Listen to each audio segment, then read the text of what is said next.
Greetings, everyone. This is Brian Marston, the chair of the program committee at IPAC Victoria. We'll just wait for a minute for people to log on, and then we'll get started with our wonderful event today with Service British Columbia. So just bear with me and we'll see how many people log on. We're expecting, I think we've got 100 registrants, so it'll take a minute for that to those people to get logged on.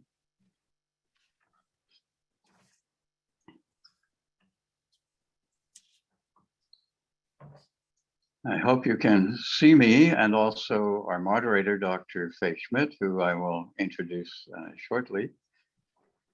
So I think we could begin, and I'd just like to note that we are beaming out across British Columbia and also across the country from the traditional territories of the Esquimalt and the Songhees First Nations in beautiful Victoria, in southern British Columbia. I'd like to first of all welcome you on behalf of IPAC Victoria and the IPAC Victoria committee, which is chaired by Caitlin Brownrigg and by our friend Clint Abbott. And I'd like to thank the program committee for its hard work in putting this event together. A word about IPAC. For those of you who are not members or who are not familiar with IPAC, IPAC is in its 75th anniversary year. It is the premier organization for public servants across Canada and for academics who teach public administration and others who are interested in excellence in public service. And IPAC has a mission to promote excellence in public administration and excellence in public service. And it does that through its research, through its programs like this, through its networks like the New Professionals Network, and through its job board. So for those of you who are looking for career advancement, join IPAC. It will help you develop your career, open up job opportunities, not only in your own location, but across the country. So I encourage you to go to ipac.ca, that's ipac.ca, and you'll be able to sign up there and become a student member or a new professional member or retired member or a full member. And I think it's only around $70 a year, which is a bargain for especially new professionals. So let's move on and introduce our moderator. Before we do that, I just want to acknowledge how happy I am that we have been able to secure our speakers today from Service British Columbia. Some of you may not know this, but I'm one of the people who has written extensively about high-performing public organizations. And the very first book that we wrote was based on a large conference we held in Victoria 30 years ago that brought people together from across the world to look at what makes a high-performing public organization and how do you get there. And we wrote a book for IPAC called The Well-Performing Government Organization. And one of the organizations we wrote about back 30 years ago was Service British Columbia, which in those days was called BC Government Agents. And it was the very first one-stop service agency in the world when it was created in 1858. So I'm thrilled that we have a presentation from Service BC today from the senior executives, Beverly Dicks, the ADM, and Carol Prest. And I want now to introduce our moderator. Dr. Faye Schmidt has been a colleague for a long time. We won't say how long. And Faye is an international expert in service excellence. And she's had her hand in many, many of the initiatives and innovations that have made Canada a leader in the world in public sector service delivery and in workplace well-being. Faye has a PhD from the University of Victoria, where she taught at some time in some time in the past, I know. And she, among other things, had a hand in the creation of Service Canada. She had a hand in the creation of Service Quality British Columbia. She had certainly a guiding hand in the creation of the Common Measurements tool that measures client satisfaction for government services worldwide, and the benchmarking service that goes with it. And for those of you in the BC government, she's had a major role in the research on employee engagement and workplace well-being that led, among other things, to the Workplace Environment Survey that some of you have recently completed. So it's my honor to pass the meeting now over to my colleague, Dr. Faye Schmidt. Well, thank you, Brian, for that kind introduction. It's a real pleasure to be here today because this is such an exciting topic with a very interesting organization.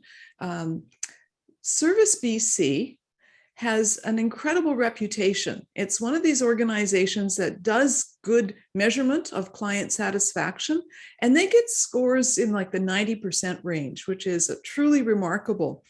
And we know that it's hard enough to achieve really good service like that in the best of times.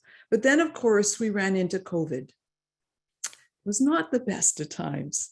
And the challenges that emerged were many. So today, what we want to do is to have Bev and Carol both share the lessons learned from trying to lead organizations and work with their teams through all of the challenges associated with delivering excellent services during the pandemic. Because workloads changed, how we delivered services changed. Through it all, they managed to keep in-person service going, which of course came with huge challenges, particularly in the early days when we didn't know a lot about transmission of the virus. So there is a lot for us to learn today. So I'm delighted that we, as Brian said, I'm delighted that we have both of these leaders with us through this, this session that will go until about 1:10 after 1. We'll see how our time plays out. I would invite you to write your questions into the chat box. And when we get to the Q&A section, I'll read out the questions that have arrived, and we'll get through as many of those as we possibly can. I suspect there'll be quite a few. So it's my pleasure to introduce Bev and Carol. I was telling them early that introducing them is a challenge. And they're a challenge because they both have such amazing resumes, and there's so much I'd like to tell you about them, but I want to give them a lot of time to speak. So I'm going to really, really truncate this. As Brian mentioned, Bev is the ADM, the Assistant Deputy Minister of Service BC, and she was appointed to that role in 2016. She has a well-established career in the public sector, in the social sector, prior to her role at Service BC. And as you'll notice from her lovely accent, I could listen to you all day, Bev. Bev hails from Newfoundland. We're delighted to have you on the West Coast, Bev. And Carol Prest is the Registrar and the Executive Director of BC Registries and Online Services within Service BC. And she's been in this role since about 2014, and she's got several really big portfolios. Corporate registries, so like I know my company was registered with Carol's team. She's got the Personal Property Registry, One Stop Business, OrgBook BC, and the BC Online Partnership Office. So lots going on there. Now, the thing that both of these speakers share is they are extremely strong proponents of service leadership and great role models of relationship-based approaches to leadership. They're leaders who work to create strong employee engagement-oriented workplaces. They're focused on collaboration. Bev's role involves collaborating across the BC government with numerous, I don't know how many, maybe Bev will tell us how many partners that she works with. And Carol's role involves her partnering with other registries across the country, as well as colleagues in the federal government and with banks. They're both driven, and that might not be quite strong enough a word, driven, by a desire to improve services to both businesses and clients. That truly is the hallmark of what they're oriented toward. So today, you'll really see that they both embrace positive approaches full of energy, creativity, innovation, and they're passionate about their work and the delivery of public services. So again, thank you both for being here. And I know you've got a bit of a tag team presentation, and I believe Bev is starting. So I'll turn it over to the two of you, and then we'll get into the Q&A after that. Thank you. Bev. Okay, so thank you, everyone. And wow, Faye, we will, and Brian, we will try and live up to all that you have shared about us. Thank you very much. So today, and I think we're going to project our presentation here. It's probably being projected, is it? And I just can't see. Oh, no, there it is. Look, Erin is rocking it out already. Lovely. Okay, so thank you, everyone, for joining us today. I have to say, IPAC is just I agree with Brian and others on IPAC and what it does and how it can really add value to you and your networking, which is so important in your career development. So absolutely give a shout out to IPAC and the work that they do and the warm welcome that they have given us on the number of occasions that we've come and shared what happens in Service BC. So I'll start with that. Thank you very much. So today, Carol and I are gonna just give you a bit of an overview, not too far down in the weeds, but we're gonna stay pretty high level to give you a sense of the strategic approach that we've taken in Service BC and a bit of a focus that we took on over the last 5 years that really tried to look at where our division was, sort of the space we occupied in government, and really a lot of intentionality of where we wanted to go and how we wanted to strengthen an already pretty good approach, but we really felt there was areas where we could strengthen our approach in response to citizens and businesses. And so, you know, Brian talked about, like, Service BC has a really remarkable history, over 150 years of service direct to citizens in British Columbia. So, you know, any organization, so probably I can go to slide 2. Any organization that has that type of a history will, you know, you really do sort of need to take stock and look at where are you now and where do you want to be and what's your vision in 2 years, 5 years, and what have you. And so 5 years ago, that's exactly what our organization did, because we really wanted to take stock and determine what is our value add to citizens and businesses. So a couple of things that we've highlighted here on this slide is about how we think, you know, the space great organizations occupy. And so great organizations think about, talk about, and focus their clear, unwavering attention on why they do what they do. And so for our team, that's a lot of the work that we started to do about 5 years ago. So we did a lot of reflection on our why. What was our value proposition? And we tackled the huge undertaking of mapping out our understanding of our current state. We looked at research to tell us, you know, how do you deliver an excellent service experience? What is the practice of service? And we really looked at, in an organization like any really direct service organization in the public service, you really need to know and understand that the practice of service must be the core of any service organization. And so we really looked at how do we embrace that.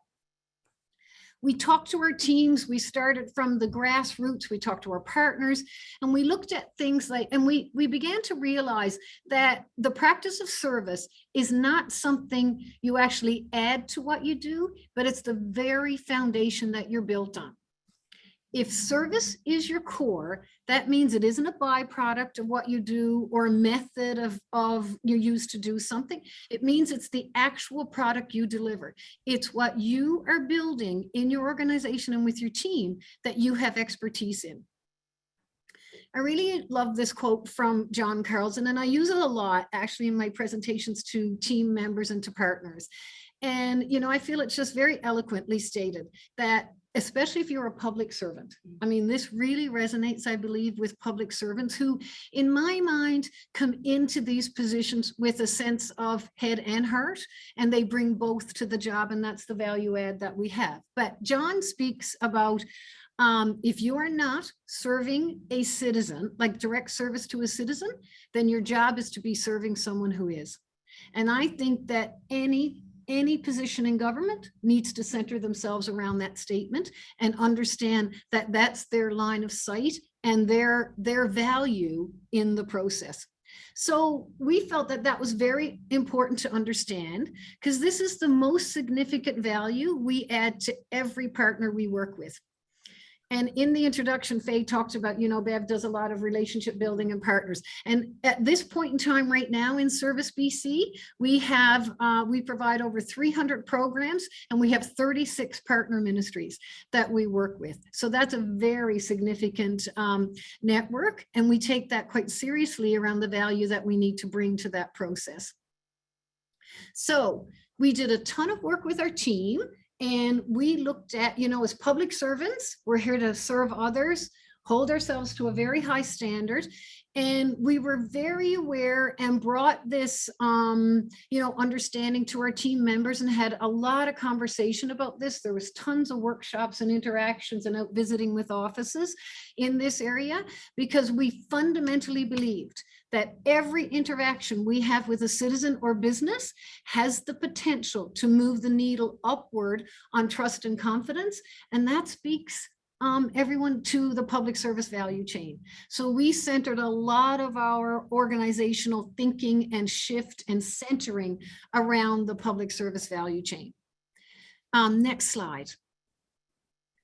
So out of that, in Service BC, we built our very own Made in Service BC service framework, which is what you'll see on this slide. And you can see that it actually centers around the yellow arrow is actually the public service value chain. And so that speaks to everything that we do. We have our team at the center, and everything we do drives value for citizen and business satisfaction, which builds trust and confidence in government. So we really took a very high level strategic approach, and we brought it right to the level of our team members and what they can do. We talked about our teams are at the center, professional excellence, which means they're very well led, they're engaged, we train them well, they're informed, they have a line of sight to the vision, they're very aware of what it is they do every day and how they add value to a citizen or business in whatever role they play in our organization.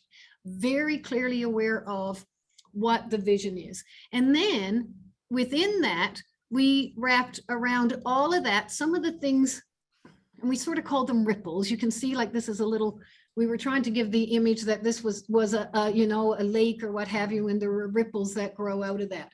So you can see then part of the ripples from that is we have service leadership.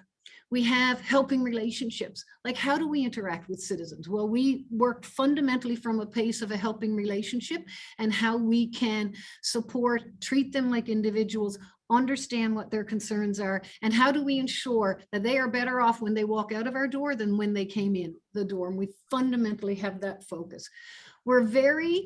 We very much believe in an ethic of service, and we talk a lot in Service BC about our heads and our hearts and how we align our values in that process. And it really does make our teams, like our teams will talk to you about, they get a sense of belonging working in Service BC.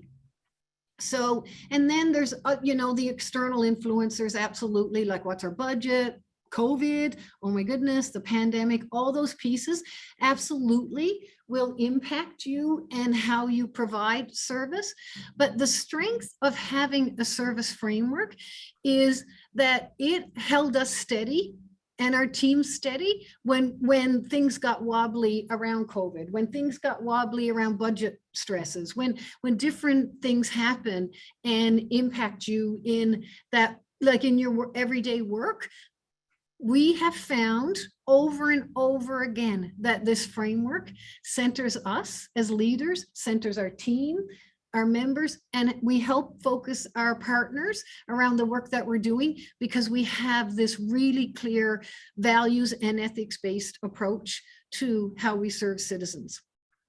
So I'll just tell you a little bit more about that, and then I'm going to move on to Carol. So we worked on our why. Our big thing was like, why are we here? Like our first slide talked about great organizations think about and talk about their why. But we needed to move a little bit further than the why to get to where we are today.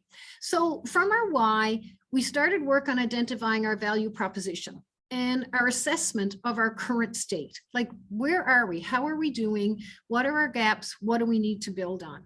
And so we focused then on building a shared vision of continuous improvement that would support Service BC in becoming what we identified as our North Star, which was becoming an outstanding service provider and a great place to work.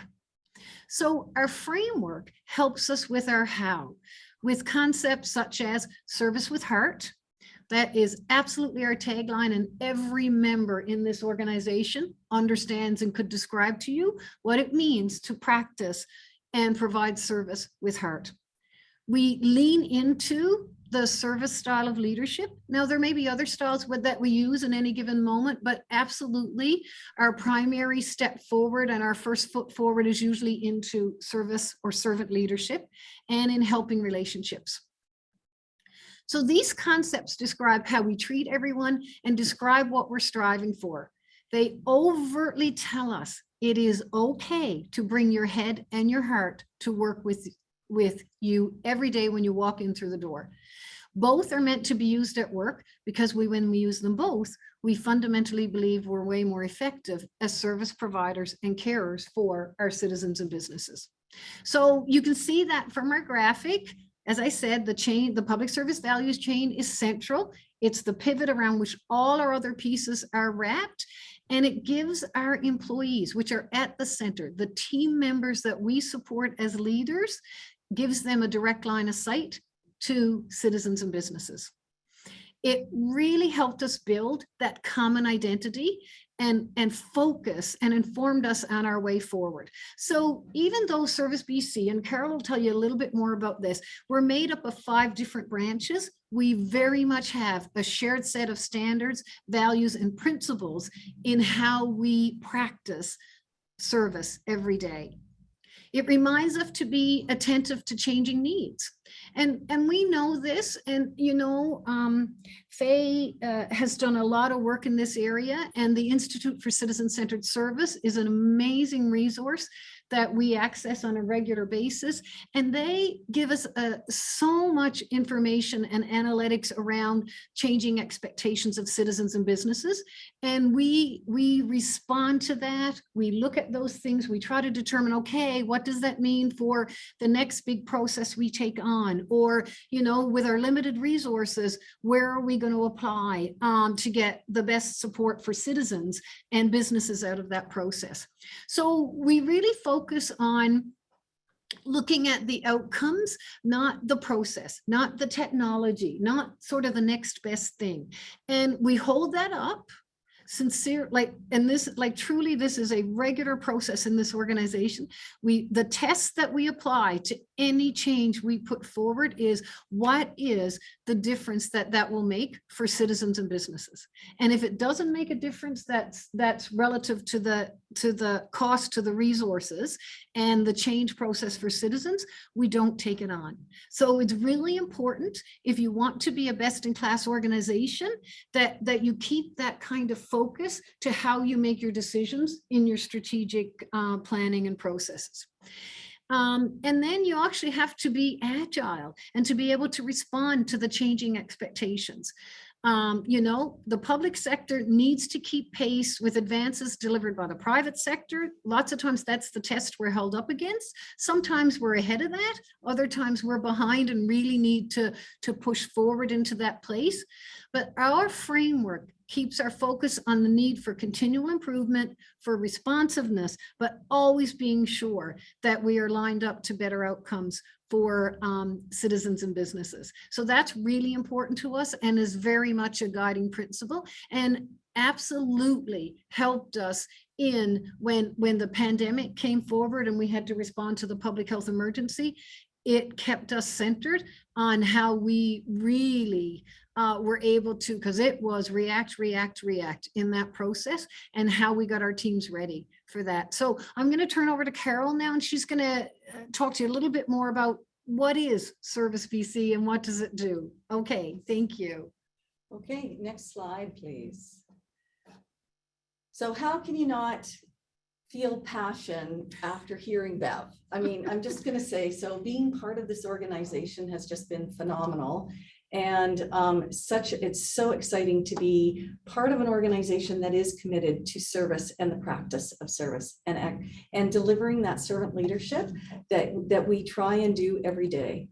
So I'm just wondering if we're going to see the next slide. But I think she's trying. There she got it. There, yay, okay, Erin. Thank you. Okay. Okay. So as Bev said, I'm just going to walk through a little bit of who Service BC is. So there we have a family of services, and there are 5 branches within our organization, and our focus is really about service. So and we want to deliver those high quality interactions with citizens and businesses, and measure ourselves regularly every couple of years against our citizen satisfaction score. So on the citizen side, we're at 90+%, and for businesses, we're at 87%. And this helps us to continually look for ways and opportunities to refine ourselves so that we can be just continue to improve, continue to get better. So from our family of services, our efforts focus around not meeting our existing programs. And Bev talked about, you know, the changing face of service delivery. So we are always looking to modernize our programs to meet those citizen demands for information, access to programs, enrollment, support, all the things that our citizens and businesses need. We also are focused on new programs. So Stand Up, a comprehensive citizen service solutions to support new programs and initiatives. And then Bev mentioned all the emerging issues with COVID, and then there was the floods and there was the fires.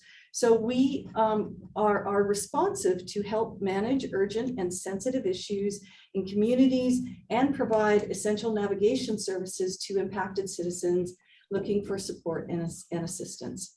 And then we also have an integrated solution that is focused on the cross-ministry programs and services for citizens to provide a consolidated, seamless, citizen-centric service offering. As Bev said, we have over 300 programs, and so how do we bring them all together in an easy and seamless service experience for our users?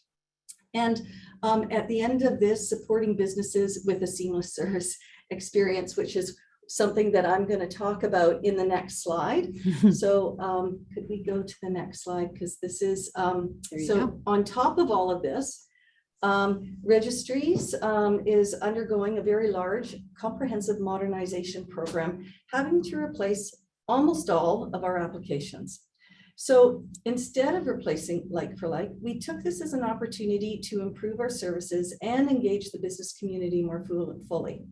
We undertook engagement sessions, held focus group sessions, built user profiles, journey maps, all to gain an understanding. And Bev talked about research and having a strong understanding of the service offering and how you can make improvements. And so we took that opportunity to really try and get a better understanding around that. So at the end of this, we are not only completing a technical build, but we are updating business processes. We're changing our legislation because the corporate registry has a number of pieces of legislation underneath it to more fully reflect the needs of the business community. We're moving to more online services and ultimately driving toward a more seamless service experience for our users. And really, a lot of the focus is trying to build make it easier for businesses in British Columbia, improve the services, and drive allow businesses to drive the economy. One point on all of this, though, is that while our vision is to create this incredible service experience for our users, we're also cognizant of concerns regarding digital security and trust. And so as part of this program, we are also enhancing digital security through the implementation of a trusted digital identity, including the use of the BC Services Card. So ultimately enabling those authentic businesses to drive the economy and make it easier for the business community. Next slide, please. So in bringing this all together, so there's lots of work happening across Service BC. And with all this effort, we're really focused in maturing our service model. And it's critical that we formally reflect and embed this direction across our organization. So we weave these concepts through everything we do and every artifact that's produced. So you can see that we have an employee onboarding engagement. We have a business plan. We have our strategic roadmap. Everything we do is about our service. And in Service BC, once you have completed your orientation, our employees understand how important service is to us and that our product is fundamentally service. So our aspirational goal is to become best in class, and that we have an unwavering commitment to service excellence. Our teams need to have the training that support and lift this service, and when they act within the framework, they need to be recognized for that effort. These concepts need to become second nature, and it has become second nature in our organization. And it's core to our branding, our reputation, and our teams think about service with heart. They think about service excellence. They're results focused and they're responsive. So really, the kindness that this level of engagement has built is pretty amazing, and really talks about going that extra mile. So encompassing service with heart, it is a lived philosophy, and it continues every day, and it speaks to our passion for service. It is the personal insight that augments our daily practice of professional excellence, and it takes the impact of what we do to that foundational level of who we are in our core. And I'm going to turn it back to Miss Bev. All right. And next slide. All right, so that gives you, fairly quickly, I know, but certainly gives you a sense of how we marry day-to-day ops, like our day-to-day operations, because all the while we're building this is when we're, our amazing teams are actually practicing that service. But within that, we also wrap this theory and really fundamentally well-researched framework and approach around it. So, it was very intentional in how we move that forward, and it is certainly considered best practice from a lot of the jurisdictional reviews that we have done. But the major the feedback that we get that just feeds us and validates the work that we have done is the responses from our citizen satisfaction and business satisfaction surveys, which Carol spoke to. I mean, it is when we get the outcomes of those, and we do it every 2 years by an independent group that does that survey for us, we so look forward to it, and it is an absolute amazing celebration and validation of the work that the team members do to drive this forward. So I wanted to take, and I was asked by the IPAC team to just give a little bit of centering around the work that we did for COVID and share that with the members that are listening to our presentation today. So Service BC was asked very much at the beginning to be a pretty strong and fundamental response to the public health emergency around the pandemic. And really it grew out of our existing partnership with health. So, you know, I hope that you hear in what Carol and I talk about that, you know, you're always paying it forward, and the relationships you build today, you don't know what it's going to bring you into the future. And really, we had a very strong relationship with health.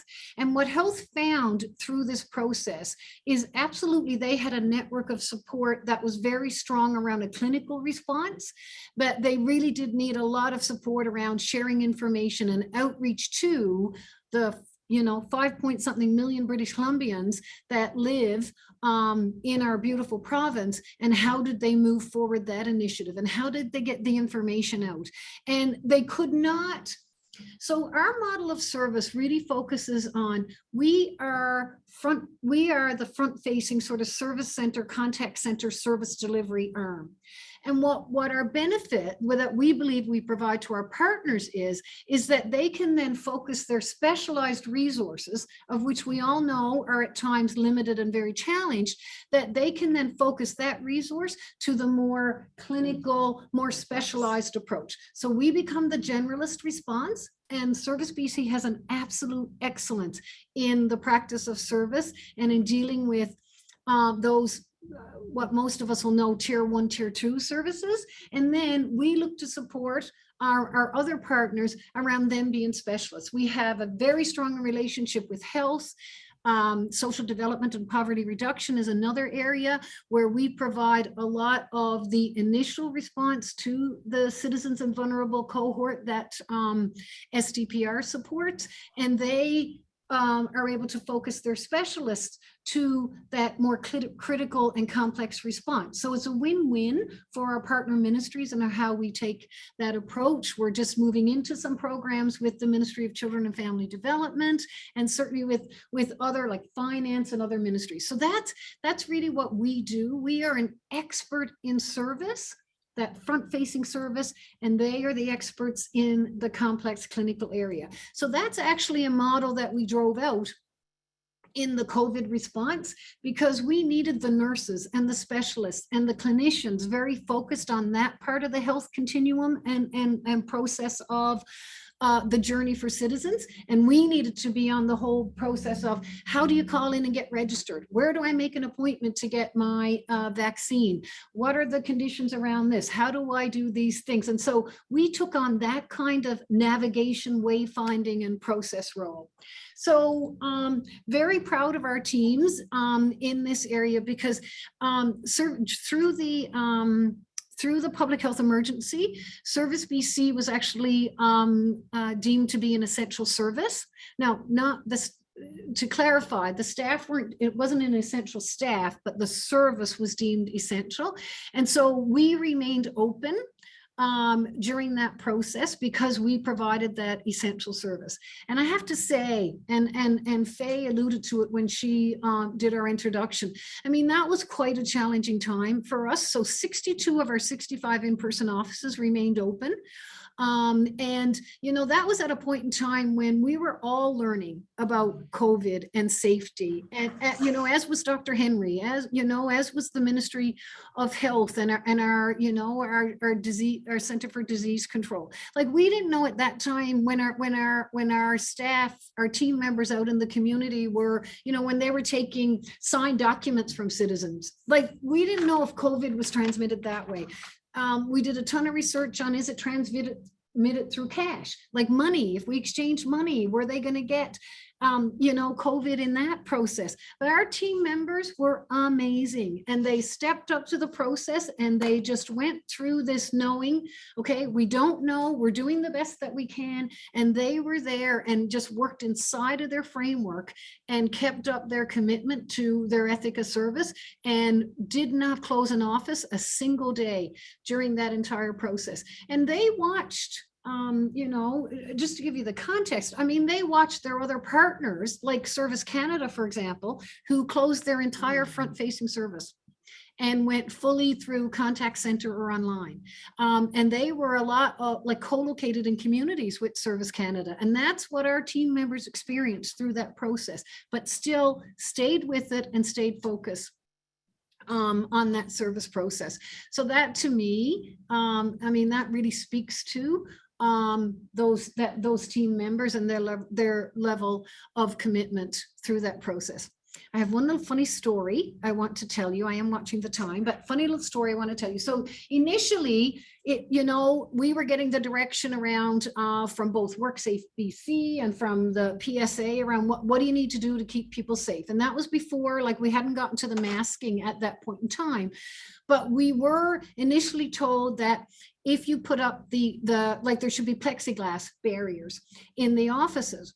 Well, so, 65 offices around the province, and we started going, and I mean, we got offices in some pretty remote places, Dease Lake, Bella Coola, like not a lot of, quick way to get things to them in that process, these material. And wouldn't you know it, of course, everybody wanted plexiglass. So it was really hard to find that product to put to the team. So, I mean, here we are feeling we're a very professional public service. And in some of our offices, we had shower curtains, clear shower curtains hanging up between us and, from our service counter.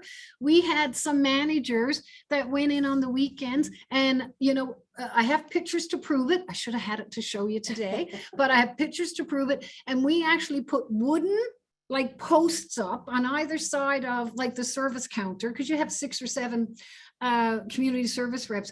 And between those posts, we saran wrap. We actually saran wrapped around the post so that we could continue to keep our team members safe, but also provide that fundamental and much needed services to vulnerable people in our community. We also very much believed in, look, this is a public health emergency. We need to be a part of community wellness, and we need to play a role in how they're feeling and their level of anxiety. We very much took it seriously that what message is it going to give a community around, you're safe, we will get through this together, we work together, we'll move our way through this process. If government rolled up the carpet, shut the doors, and closed down the process. And so we very fundamentally believe we were in this together, and we needed to work with our other partners in the community and our team members to keep that presence. Again, as you can see, back to our fundamental focus on the public service value chain. And we felt we were very much a part of that process. And for years had been in that community and working with those communities. And so we were entrenched in that, and there was no way our team members were moving out and not supporting in that process. So, oh my goodness, heads down, we went into the process. So, pandemic is, it's announced we're in a pandemic. We then have, we got a call from health, and we were given 3 days to lift a 188 COVID line. And amazingly so, with our partner, Service BC has the provincial contact center, and with our partner, contract partner Maximus, we lifted that COVID line. Within the first couple of weeks, as I've got on this slide, we had 150,000 calls, and to date, we have covered off over 2 million responses through that contact center in response to COVID. So real amazing response and clear need for what citizens needed for us to respond to. We went through, we also lifted for, this was for Emergency Management BC, another partner. So when the federal government brought in the rules around you had to self-isolate because they didn't, if you had COVID, they didn't have the testing pieces strongly in place. They weren't sure about, just how infectious this was and so on. So if you came back, a lot of people were in other parts of the world, Canadians. And so we had a lot of returning Canadians wanting to come home and not, get vaccinated and not be living in, we've got our snowbirds. That was a huge cohort of people that came back into BC. And so Service BC, through our in-person offices, so we took on the role of actually responding to when those citizens came back to BC. they had a 2-week isolation period, and we were making in-person phone calls to those community members saying, how are you doing? Are you doing okay? Here's the expectations around how you isolate. If they were elderly citizens and they were like, well, I'm here and I'm not allowed to go out and I need to get some prescription.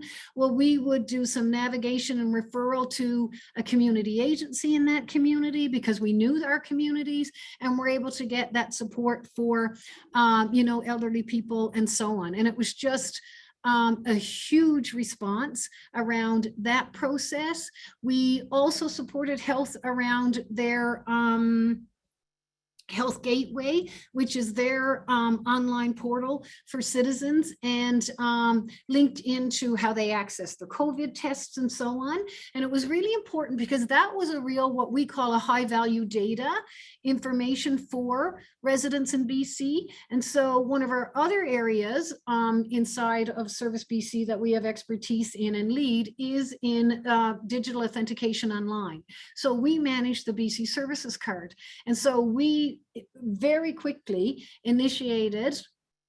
added resources to a process because we needed to be able to support health so that they would know that Bev, who called in to get her information, or who went in onto Health Gateway to get her information about her very private and highly confidential information around either her prescription, her COVID test result, that Bev was actually Bev. And so we put in front of that our BC Services Card app, and we're able to authenticate online British Columbians because we didn't want to push them in. We didn't want to bring them out of their homes. We didn't want to give them more high risk. We didn't want to, by going out into the community, and we certainly didn't want to drive everybody into our in-person offices, which would put our staff at risk.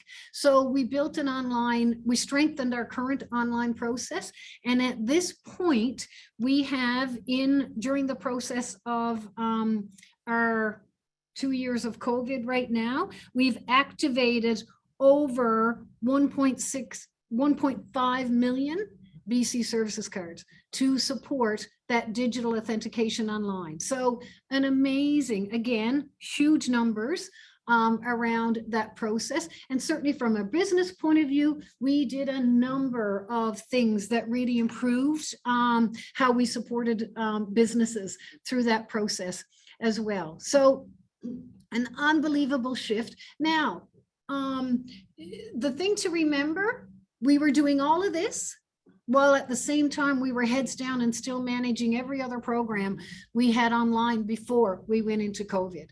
So Service BC, at a guesstimate, we probably increased our business, like our cycle of business, by about 35% through COVID. So that's huge. So on top of managing all the anxiety our team and our community members had with going through COVID and doing the day-to-day work and managing the whole process of, some of us are working from home, some of us are in the office, like that whole change process, we grew about 35%.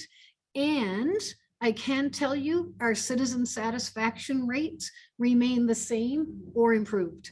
So we stayed focused, even though we were a little wobbly, we stayed focused on our outcomes for citizens. So, I mean, overall, in all of the interactions that we increased over that time frame, for all the programs that we brought on, we pushed our teams managed a process of over 6 million transactions over and above what we would normally do during that time frame. So it was a pretty massive lift for our organization. So we're almost there, going to our last slide here. So how do we measure success? Brian at the beginning talked about it's really important when you're in this process to measure success. So we looked at things like, absolutely, you can see here, client satisfaction. So as I said, we have an independent division that manages and does our client satisfaction. So that's huge for us. Brian also mentioned about the WES and the workplace engagement. We look at our engagement scores because how we as leaders in the organization support our teams is very important to us. And we look at that engagement score as a very important indicator.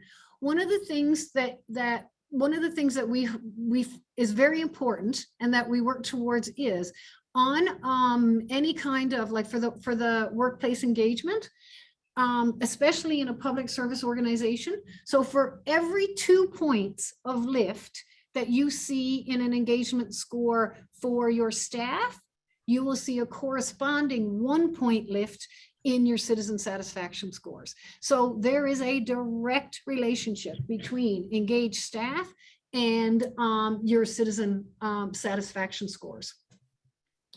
We have built a very strong and trusted relationship with our partners. So we now have, and Service BC is a cost recovery organization.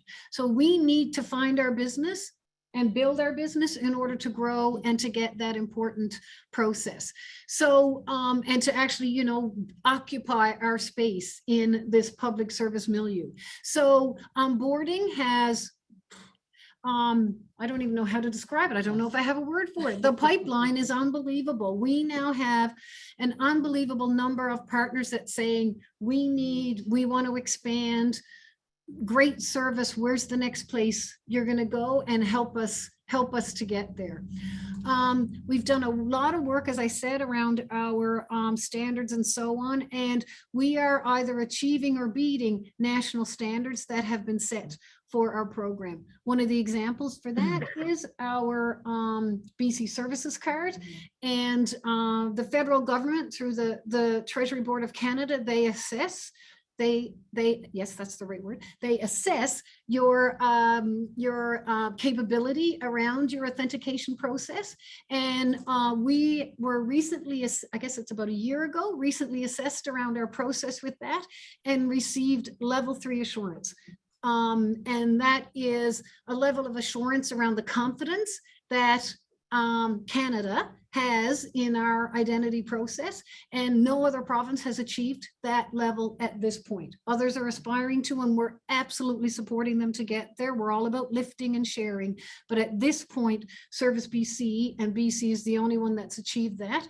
And then of course, it's around organizational agility and the fact that we had enough centering around our framework to be able to pivot and respond with a 35% growth that we needed to have to support health and to support our community members in our response to COVID. That's it. And there you go. That's a bit of our story in a quick nutshell. Thank you so much. Well, a big thank you to both of you for sharing all of that information and getting us through so much in that time frame. Someone just typed in on the chat box, amazing, in capital letters. So I encourage everyone to please write in your questions for Bev and Carol. I know that many of our participants will be managers or people aspiring to management positions. And so I'd like to start with some questions that would challenge you to share just a few practical examples of being a manager in these kind of crazy times, because we had COVID, but not, as you mentioned, not only that, we had heat dome, we had fires, we had floods. You were pivoting constantly through all of this. So although you kept in-person going, what did you do to support your remote workers and keep them aligned with your service with heart orientation while they're not interacting with you in an office day in and day out? So to either one of you. Okay. Carol? So well, a lot of the work that we did was around connections and online connections. And so for example, within Registries, what we were doing was daily stand-ups. We implemented daily stand-ups, and we've taken a more agile approach to engaging and continuously improving. So the conversations on these daily stand-ups are about, you know, what is everyone working on? You know, what's working for you? Is there anything that's not working for you? How do we continue to build and the capabilities of our teams, who's feeling okay, who's not feeling okay. And I would say that there was quite a bit of engagement we changed the in-person touch base.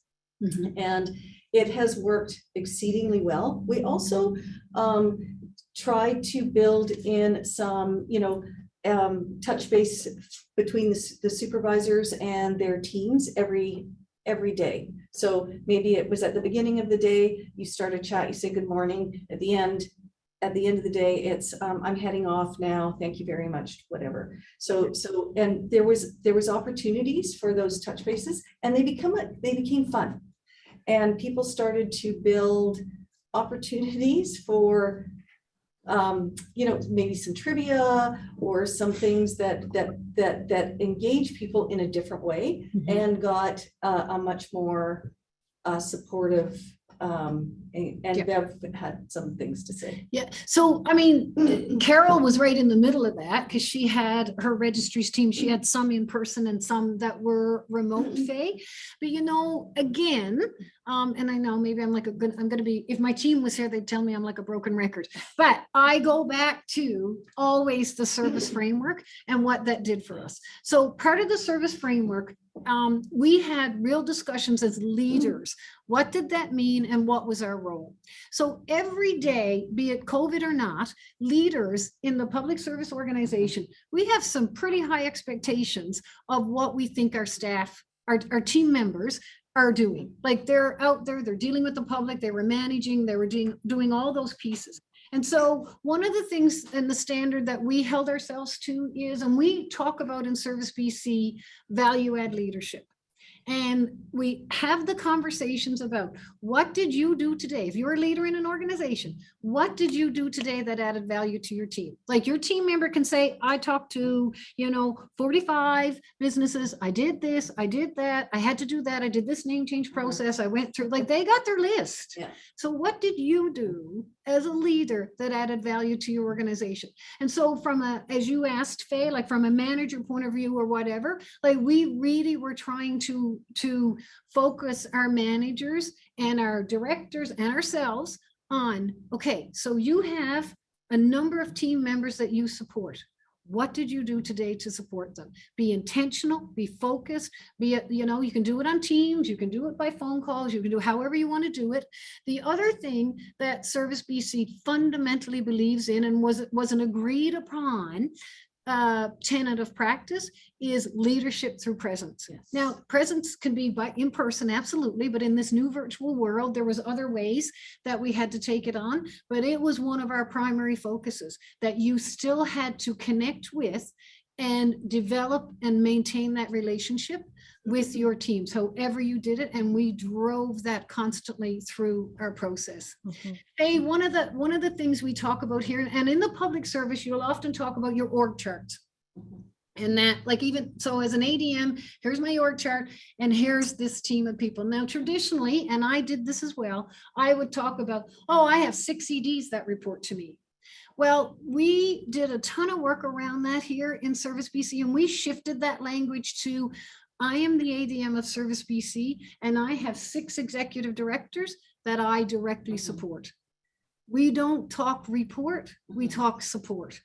And that shifts your whole fundamental mindset around who you are and how you take on, and the accountability you have to that team who you support.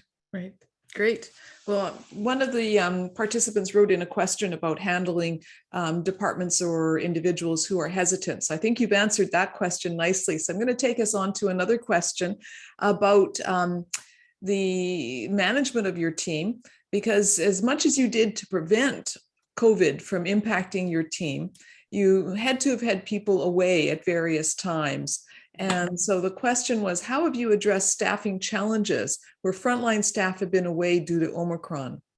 Okay, super. Like, absolutely. We dealt with that reality because we did have at times we had some of our teams where they actually did, like the team came down with COVID, or we had issues around some of our partners that did. So we had business continuity plans. Like, so the public service really has the PSA was really strong in how we had to work through this process and the kind of things we needed in place to support our teams. But what we did, Faye and others, and whoever, the person who asked the question, we actually took a step back right at the beginning and looked at our model of service.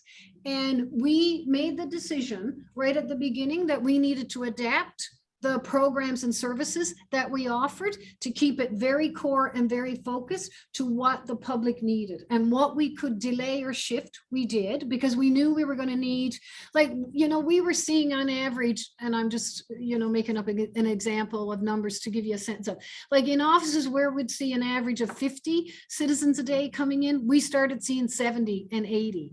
So we had to adjust.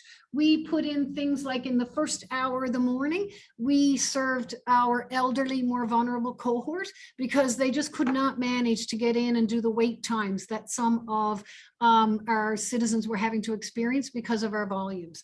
So our business continuity plans were enacted. We adjusted our model, our service model and the programs that we needed.